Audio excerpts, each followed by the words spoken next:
Hi, today we're going to build a puzzle dependency chart using Puzzlon. So the first thing to do is to go to the URL that's on the screen right now. Once you go there, if you click into the product and then clear the editor on the left hand side, you'll end up in this location here. Now if we press Ctrl and space, it will ask us what we want to do. We'll say create a diagram. And that's a basic diagram. It has a start point, doesn't necessarily have an end point. And what we want to do is visualize a puzzle chain. Hopefully that will become obvious as we do it. We're going to use Excalibur Sword of Kings as our example. So I'm just going to play this by ear. So the first thing that we really have to do is enter the castle. Well, that's a larger goal. Entering the castle is actually like a halfway goal of the game. So, but it helps to start from the bottom up on these things. I mean, we could do the full puzzle dependency chart. Why not do that? So the ultimate goal is to wake Arthur. And there's spoilers for the game in here, so please play the game if you don't want to be spoiled by this tutorial. So waking Arthur is the ultimate goal. So to enter the castle, we actually need a key. We need to obtain a key. And we need to get past the knight. So let's create a goal of defeating the knight. And we need to get the key. And once we've defeated the knight and we have the key, then we can enter the castle. But getting the key isn't that simple. To get the key, we need to access an area that is blocked by a cliff and a tightrope. So we need to get the ladder, and we need to break the ladder. And breaking the ladder depends on getting the ladder. And when we break the ladder, we get the pole.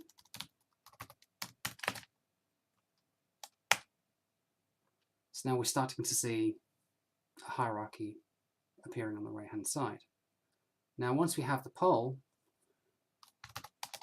we can cross the chasm with the pole, but we need to have the pole first. And once we've crossed the chasm, we can examine the bush. And examining the bush will allow us to get the key. So this is a puzzle chain. We have to get the ladder to break the ladder. We have to break the ladder to get the pole. We have to get the pole to be able to cross the chasm. So if we cross the chasm without the pole, we're going to die. Once we're across the chasm, there's a bush. Inside the bush, there's a key, for whatever reason. And we need that key to enter the castle. But we can't even get to the castle unless we defeat the knight. So how do we defeat the knight? We defeat the knight with a sword. So we need to get the short sword. And so now defeating the knight is dependent on getting that sword.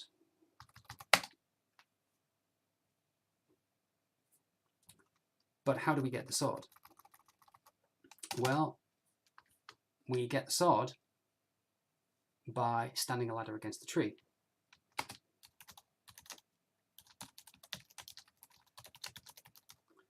And we need to get the ladder for that.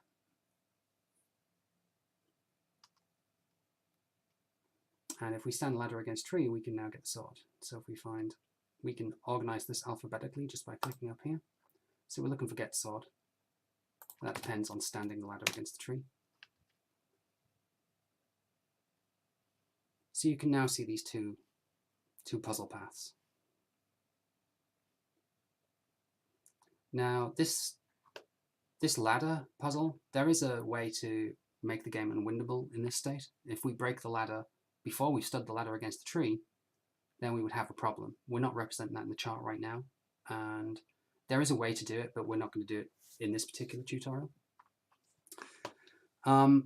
So we've entered the castle.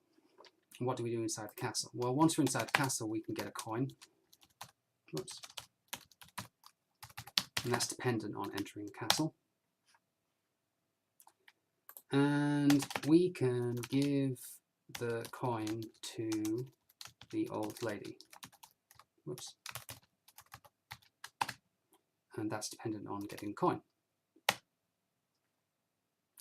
And getting the lamp, which he gives us, is dependent on giving the coin to the old lady. So now we have a lamp. But there are some other things that we've forgotten about up here. So once we've crossed the chasm, we could also examine logs. And when we examine the logs, we would get a axe. That's dependent on examining the logs. And once we're inside the castle, we can smash the trapdoor using the axe.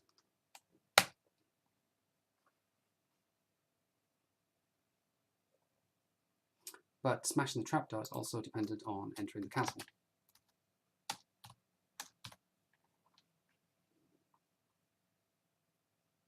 So we're starting to see these cross dependencies. Now, once we have smashed the trapdoor, we enter the mine. And then we confront the worm, and we can scare the rock worm, and we can light the lamp to scare rock worm. That's dependent on getting the lamp.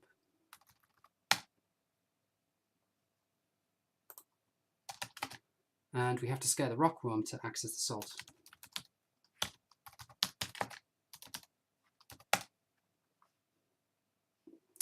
And we need to get the salt to throw salt at the ice creature.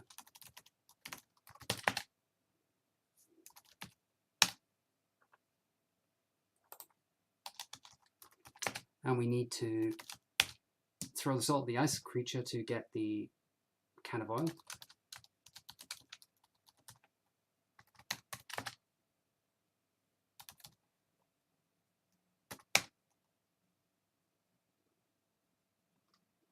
And we have a dead end here, enter mine.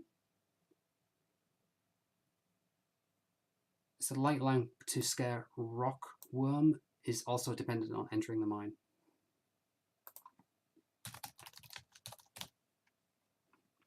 So there we are. So we've got the can of oil. We can also get Excalibur after the ice creature.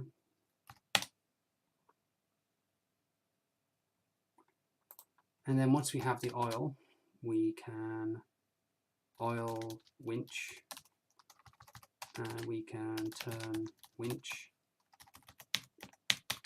So that's get can of oil. And after we've oiled the winch, so we can do those things. Now that we've turned the winch, the portcullis is up. So portcullis is raised. It's dependent on turning the winch.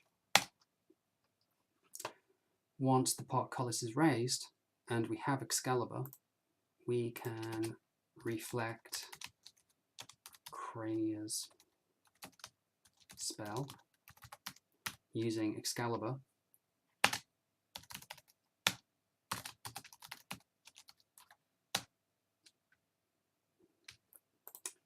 And once we've done that, we gain access to Arthur. And what we can do is we can, we have the Wake Arthur down here. That's dependent on the spell being reflected.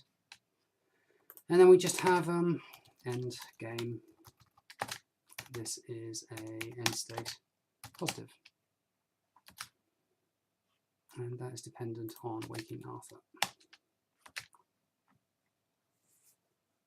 And then we have the puzzle dependency chart of Excalibur.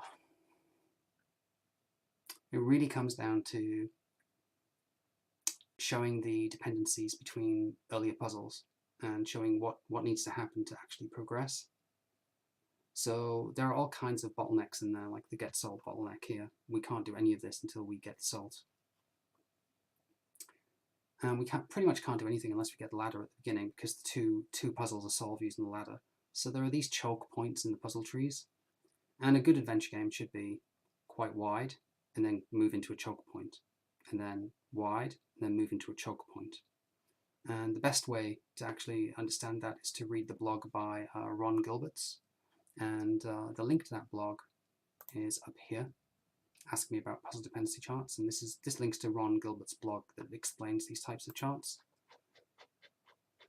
But this can be quite useful, and you may not want to model the entire game like this. Like, you may wish to just model one particular branch of your game, like part 1, part 2, chapter 1, chapter 2, chapter 3, like this, because the diagrams can get quite large, but usually a game should move to these choke points, where, like, getting salt here, or entering the castle is a choke point. Anyway, sorry for rambling on, and I should explain what I was doing with control and space, but everything is control and space in here. Just press control space, get an option, and then enter your dependencies, and the chart will draw itself. You can save the diagram as an SVG over here. Anyway, thank you for your time.